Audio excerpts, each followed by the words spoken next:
Tarixin səhifələrində elə bir şəxsiyyət var ki, onun adı gələndə elm baş əyir. Həqiqət susmur və qaranlıqlar içində nur kimi parlayır.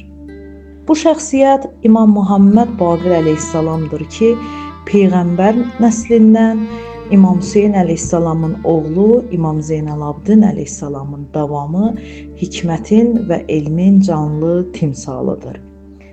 Baqir, yəni elmi yaran, dərinliyini açan. O yalnız bilik sahibi değildi. O, bilikli insan yetişdirən bir məktəb idi. İmam Baqir əleyhissalam İslam dünyasında elmin dirçəlişini başlatdı. Onun ətrafında yüzlərlə, minlərlə tələbə toplaşmışdı. O, öz sözləri ilə qəlbləri dirildirdi. Əqlə işıq, ruhlara hidayət verirdi. İmam buyururdu, ən üstün ibadət düşünməkdir. Çünki düşünən insan haqqı tapar. Düşünən insan azmaz.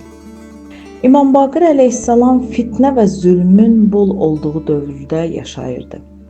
Amma o əslən sükut etmədi. O danışdı, öyrətdi, susturmadı öz elmini. Dəfələrlə zindanla, təhdidlə üz-üzə qaldı, amma bilirdi ki, bu yol asan deyil. Çünki bu yol Peyğəmbər Salavatullahın yoludur. İmam Hüseyn əleyhissalamın yoludur. İmam Baqir əleyhissalam bizə bir söz miras qoymuşdur ki, sizdən biri dinini öyrənmədən dünyasını tərk edərsə, qəbirdə cavabsız qalar. Baxın, bu İmam Baqir əleyhissalamın insanlığa bir mesajıdır.